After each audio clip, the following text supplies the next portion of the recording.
নমস্কার বন্ধুরা, good morning সবাইকে। কেমন আছো তোমরা সবাই? আশা করছি সবাই ভীষণ ভালো আছো, আর আমিও কিন্তু খুব ভালো আছি। তো এখন দেখো, সকালে ঘুম থেকে উঠেছি, এখন বাজে প্রায় 7টা, সাড়ে 7টার মতো। তো ঘুম থেকে উঠেই কাজে লেগে পড়েছি, কারণ আজকে হচ্ছে রবিবার, ছুটির দিন। চাইলে একটু দেরি করে উঠতে পারতাম, কিন্তু আজকে হচ্ছে বাপের বাড়িতে বেড়াতে। বেড়াতে যাব, মানে অনেক দিনই যাব করে উঠছি, যেতে পারছি না। তো আজকে ভাবলাম যে যাব। যেহেতু আমার বাপের বাড়ি কাছে, তো সেহেতু রেগুলারই মানে একবার করে হলেও সকালে বা বিকেলে মায়ের সাথে দেখা করে আসি, কিন্তু সেইভাবে গিয়ে বেড়ানো আর হয়ে ওঠে না। বেড়ানো বলতে রাতে থাকা হয়ে ওঠে না, মানে রোজই যাই, গিয়ে দেখা করি, চলে আসি। তো আজকে অনেক দিন ধরেই যাবো করে ভাবছি, যাওয়া হচ্ছে না। অ্যাকচুয়ালি এখন কি হয়েছে, বাপের বাড়িতে আর একা একা গিয়ে ভালো লাগে না, কারণ বোন আসলে বোনের সাথে একটু গল্প টল্প করি, তো ভালো লাগে। তো এবারও বোনকে বললাম যে তুই আয়, তাই জন্যই যাবো আর কি। তো সকালের কাজগুলো করে নিই, করে টোরে সকালে খাবো না, একবারে বাপের বাড়িতে যেয়েই খাবো। 10:30 11টার মধ্যে ওখানে চলে যাব। তো সকালের কাজ কয়েকটা সেরে নিয়েই বেরিয়ে পড়বো। তো একে অফিসে যাওয়া চক্করে জামা কাপড় সেরকম কাচা হয় না, তো আজকে সব জামা কাপড়গুলো কেচে শেষ করব, তারপরেই যাব বাড়িতে। তো এখন ওই জন্য সকালে সমস্ত কাজটা, ঘরের কাজটা সেরে নিয়েছি।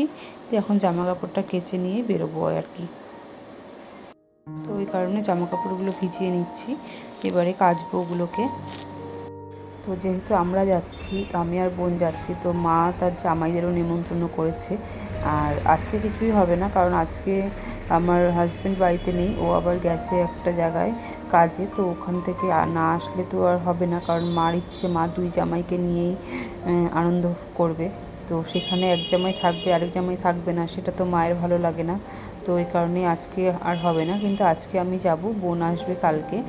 আর গিয়ে একটু বাপের বাড়িতে গেলে একটু রেস্টও হয়, কারণ শ্বশুরবাড়িতে থাকলে তো নিজের বাড়ি, নিজের কাজ, তখন কেউ বলে না, কিন্তু নিজের মন থেকেই করি, মানে এগুলো চলে আসে আর কি, প্রত্যেকটা মেয়েরই হয়। তো বাপের বাড়িতে গেলে সব মেয়েরা একটু স্বাধীনভাবে নিজের মতো সময় কাটাতে পারে, তখন তো আর কাজের চাপ থাকে না, আর একটু রেস্টও নিতে পারে। তো যাই হোক, ওই জন্যই আর কি মেয়েরা বাপের বাড়িতে গেলে একটু বেশি শান্তি পায়। তো নিজের বাড়িতে তো আলাদাই শান্তি, তো বাপের বাড়িতেও কিন্তু ভালোই লাগে, মানে অনেক দিন পরে পরে বেড়াতে গেলে। তো যাই হোক, এদিকে আমার জামা কাপড় কেচে সমস্ত কাজ করা হয়ে গেছে, যে রেডি হব আমি এবারে। তো অনেক দিন পরে বাপের বাড়িতে যাচ্ছি, আর মায়ের হাতে ভালো ভালো রান্না খাবো। তো মায়ের হাতে রান্না খেতে তো ভীষণ ভালো লাগে আমার, মানে সবারই ভালো লাগে, তো আমার একটু বেশিই ভালো লাগে, কারণ নিজে হাতে রান্না একঘেয়ে হয়ে যায়, মানে খেতে খেতে। তো মনে হয় যে একটুখানি অন্য কেউ যদি রান্না করে দিত তো ভালো লাগতো, আর আমার মায়ের হাতে রান্না তো এমনি আমার বেশি ভালো লাগে। তো ওই জন্য ভাবলাম যে সকালে আর বাড়িতে খাবো না, একবারে বাপের বাড়িতে গিয়ে তারপরে খাবো। আর আমার বাপের বাড়িতে যেহেতু কাছে, তো যেতে তো আমার মাত্র লাগে 5 মিনিট। তো যাই হোক, যাব। আর ওই কারণে যেহেতু কাছের থেকে কাছে, তো আর কি আর সাজবো, তো কোনো রকম একটু মাথাটা আসছে, একটুখানি রেডি হয়ে নিয়েছি, এখন বেরিয়ে পড়বো। তো আজকের ভিডিওটা একদমই ছোট্ট হলো, খুব বেশি বড় হলো না। তো কেমন লাগলো তোমরা অবশ্যই কমেন্ট করে জানাও, আর যদি ভালো লাগে লাইক করে দিও, শেয়ার করে দিও, সাবস্ক্রাইব করে দিও। যদি আমি পারি অবশ্যই আমি বিকেলে ভিডিও করার চেষ্টা করব, তবে শরীরটা খুব বেশি ভালো নেই, তো জানি না আদৌ করতে পারবো কি না। তো দেখা যাক, বাপের বাড়িতে যাই, তারপরে তো জানি না করতে পারবো কি না। তবে এখনের মতো ভিডিওটা এতটুকুই থাকছে, তো চলে আসবো নতুন একটা ভিডিও নিয়ে। ততক্ষণ অবধি সবাই ভালো থেকো, সুস্থ থেকো।